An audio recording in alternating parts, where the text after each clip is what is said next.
RLL took it on the chin like a proper lad. Don't have to shit on him. That's true. Our real life lord did actually man up and said that his video missed the mark by a lot. And how they affect you in the United States, we first have to go over some history of how these companies came to be. And yes, despite what you've heard, our freight rail system is actually not as good as you think it is, but we'll get to that. So, we have to start at the beginning, of course. Back in the 1830s and the 1840s, railroads started appearing in the United States. Being a new technology at the time, they competed with the gold standard of transportation, which was the canal and waterway system. To get the railroads going, many states and later the US government granted not only large loans, but huge land grants were also given. These land grants not only made room for the railroad right-of-ways, but also granted large swaths of land around the tracks too.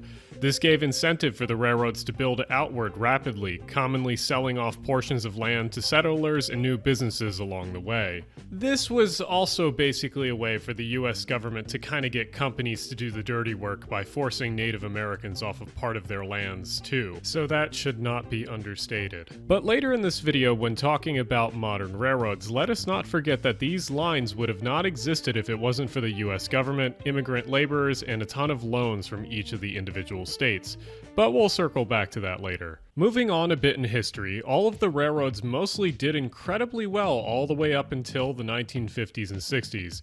By this point, there was an obvious rift in how the way that certain railroads were operating, and that rift was a literal geographical feature too. You see, the US transportation network was split right down the Mississippi River. The railroads to the west of the Mississippi were doing incredibly well into the late 1960s and early 1970s.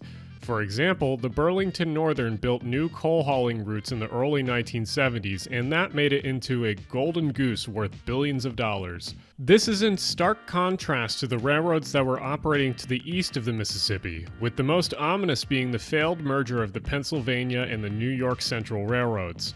Both railroads were the largest networks in the Northeast, and when they tried to merge with each other into Penn Central, they created the largest bankruptcy in U.S. history. Well, up to that point. It was so much of a failure that the government stepped in and created its own railroad called Conrail.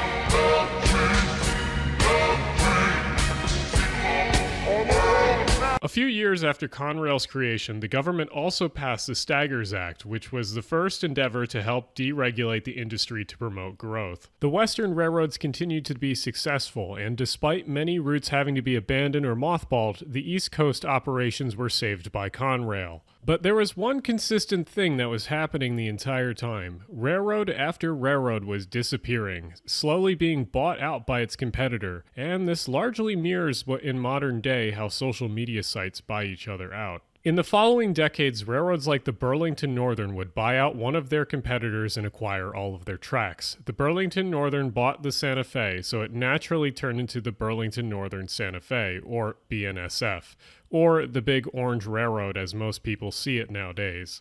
Anyway, with all of these mergers, we eventually have our system cut down to only 4 large Class 1 railroads.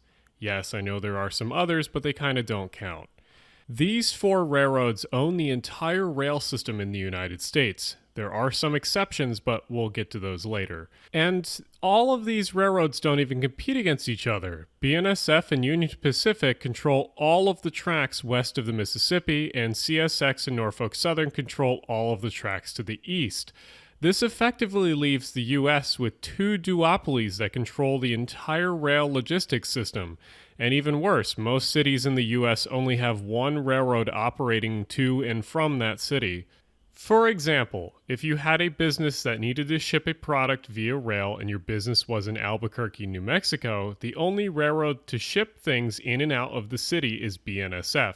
So even if there is a duopoly between BNSF and Union Pacific on long-distance shipping in the West, the majority of the local customers that use the railroads only have the choice of using the one railroad. In the past 50 years, this has forced many businesses to ship products via truck instead of rail, even if the shipping with rail is more efficient. I have a whole video on that here. But local shipping gets a whole lot worse when you factor in what these railroads do with their infrastructure.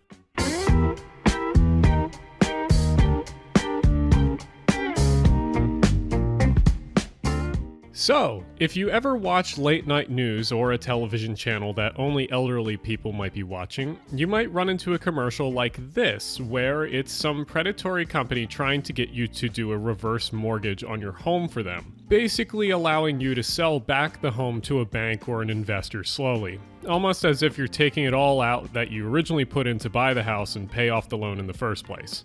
Well, imagine that scenario, but it's the freight railroads doing this to their infrastructure. You see, being the wonderfully optimized capitalists that they are, they rarely ever spend money to actually upgrade and maintain their infrastructure like bridges, tracks, tunnels, and switches.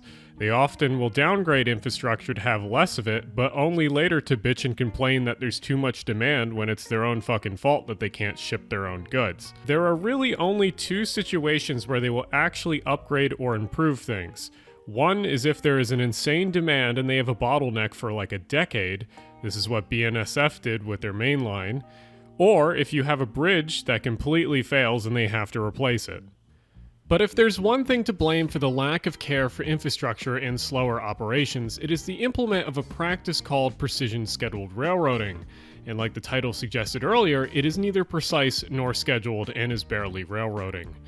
PSR basically makes trains double the length and attempts to reduce crew numbers, but there's a huge catch.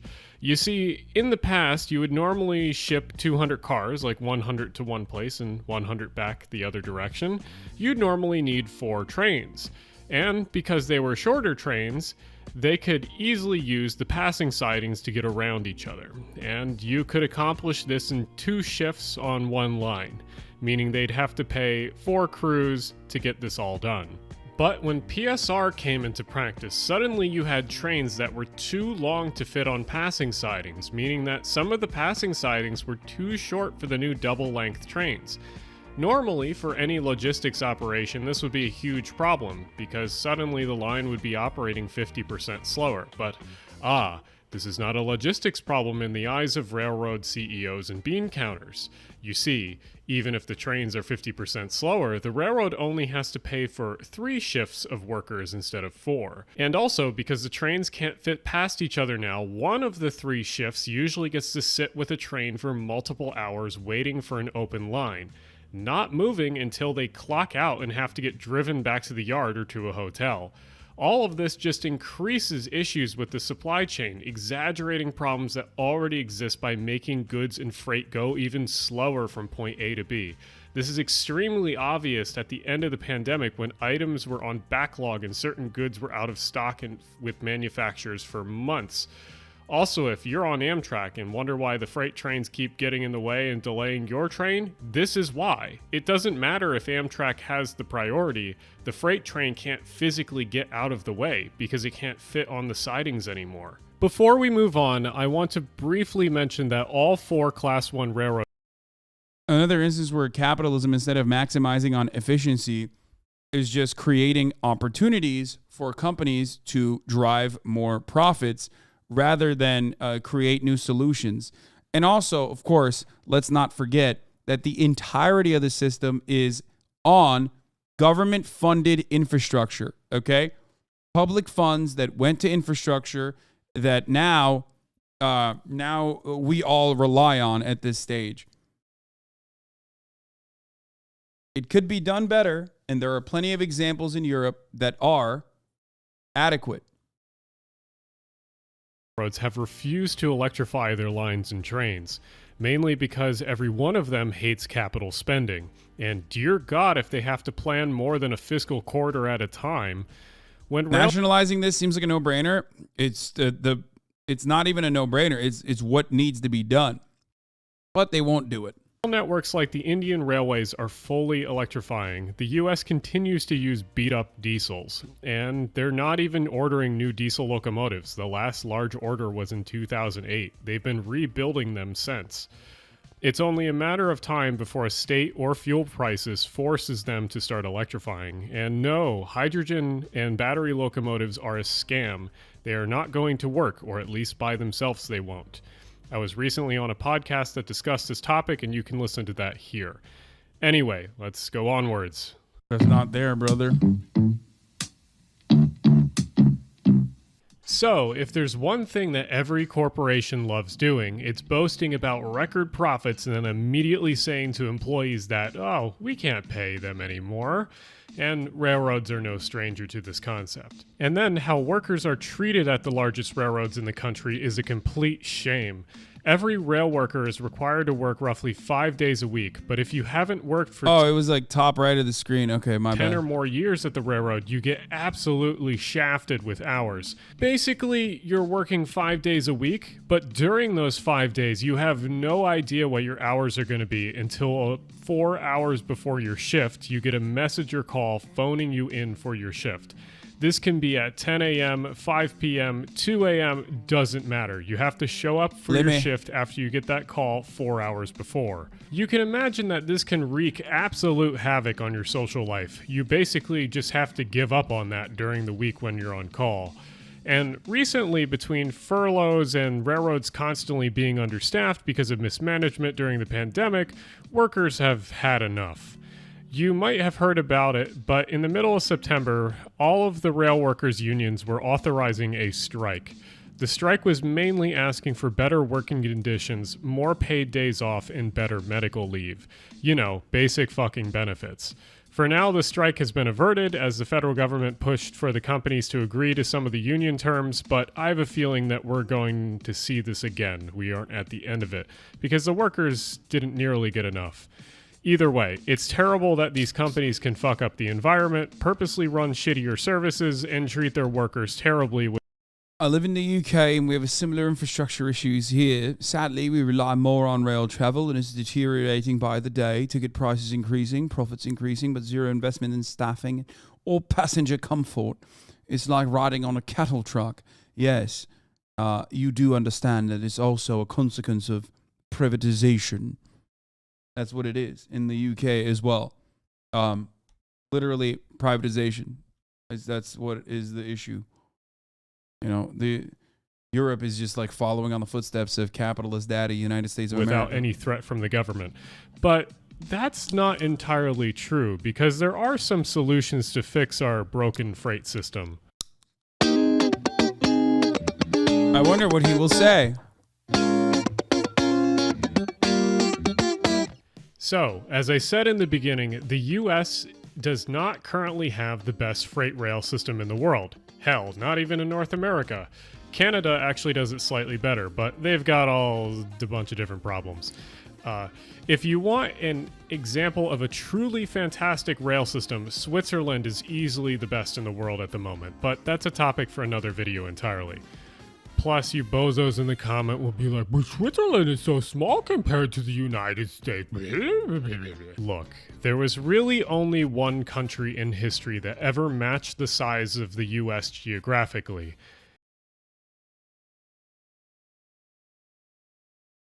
And it absolutely whooped our asses in railroad management. Oh, damn. I thought he was going to talk about I thought he was going to say China.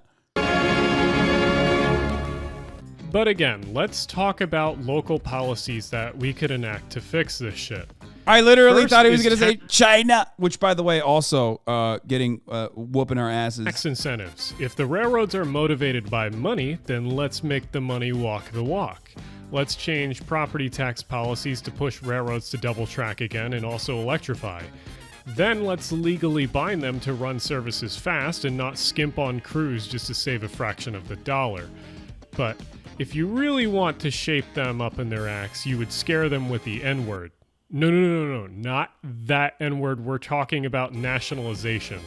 Because the government could buy out all of the property and infrastructure from the freight companies, but the freight companies can still access their routes on contract leases.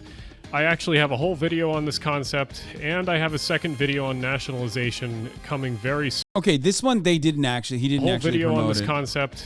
There is nothing here, okay? Shut the fuck up, And I have chatters. a second video on nationalization coming very soon that's in the works, so stay subscribed if you want to see that. Either way, there are a lot of ways to tackle this issue that is the railroads in the United States. But we're just getting started. Half the battle is just informing the average person on how bad it actually is because we've been gaslit into thinking otherwise. Like I said, there will be more videos on these topics in the future, and thanks for watching. I hope that you'll stick around. This was, of course, from Alan Fisher, who is very good at this sort of stuff. Okay. You have such media brain. The main thing you focus on is calls to action without actual links. Okay, man, shut up. He's great.